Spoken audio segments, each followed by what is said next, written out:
Fils et du Saint-Esprit, ainsi soit-il. Poursuivons avec la lecture du livre de Monseigneur Gaume l'Angélus, toujours dans le cadre de l'histoire de l'Angélus, la 8e lettre, écrite le 15 juin 1872. Nous venons de parcourir le plus grand nombre des siècles chrétiens, et c'est à peine si nous en avons trouvé un seul, où l'Église n'ait instamment recommandé la récitation de la salutation angélique, une ou plusieurs fois le jour, c'est-à-dire l'Angélus, sous une forme ou sous une autre. Je ne connais pas de prière particulière qui ait été l'objet de pareilles recommandations. Surtout, je n'en connais pas dont il ait été ordonné d'accompagner la récitation au bruit des majestueuses trompettes de l'Église militante. Il y a là des mystères que nous expliquerons plus tard. Ainsi que tu as pu le remarquer, c'est dans les moments où l'Église et les nations chrétiennes se trouvent menacées des plus grands périls que les souverains pontifes, tels qu'Urbain II, Grégoire IX, Jean XXII, Calixte III et Saint Pie V, insistent avec une nouvelle force sur la récitation de la vénérable prière. Qui oserait les accuser d'avoir agi sans raison et sans succès? À cela, l'histoire donnerait un éclatant démenti. Tu ne seras donc pas étonné que, au commencement du XVIIIe siècle, alors que le paganisme de la Renaissance devenu le luthéranisme en Allemagne, le schisme en Angleterre, le calvinisme en Suisse et dans une partie de la France menaçait de devenir l'incrédulité et le matérialisme dans les nations demeurées catholiques, les souverains pontifes aient de nouveau, et avec plus d'insistance que leurs prédécesseurs, recommandé la récitation de l'Angélus. Afin d'exciter dans toutes les parties de la terre le zèle des fidèles, les papes des derniers temps attachent à cette salutaire pratique des indulgences, plus nombreuses que toutes celles dont elle avait été jusqu'alors enrichie.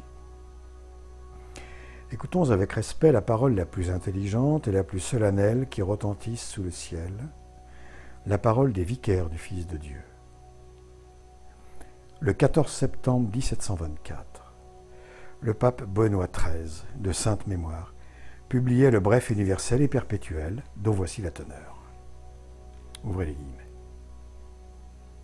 Le ministère apostolique, qui nous a été divinement imposé, exige que nous dispensions fidèlement les trésors célestes mis à notre disposition par le Seigneur, lorsque nous avons la pleine confiance que cela excitera et accroîtra sur la terre la vénération et la dévotion envers la bienheureuse et très auguste Reine du ciel, la Vierge Mère de Dieu, notre patronne et notre avocate, et contribuera au salut des âmes.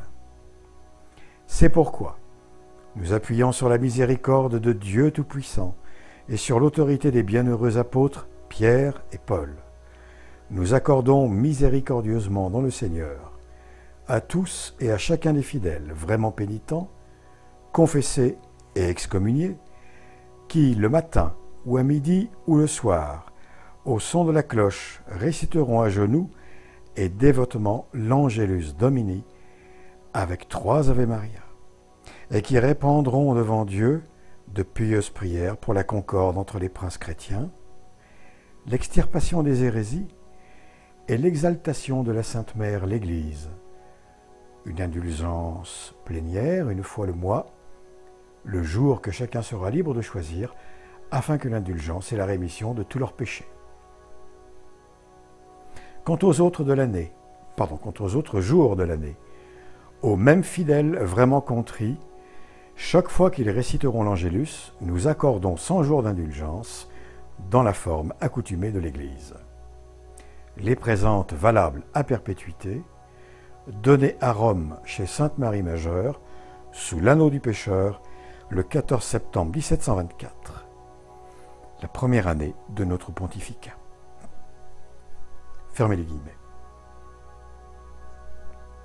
À tous les fidèles qui réciteront exactement l'Angélus, le souverain pontife accorde une fois le mois l'indulgence plénière et la rémission de tous leurs péchés. Ces paroles demandent une explication. Je vais la donner.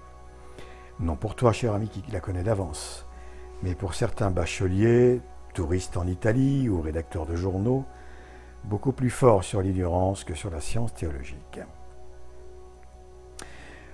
L'indulgence telle qu'elle soit, partielle ou plénière, ne remet et n'a jamais remis aucun péché mortel ou véniel.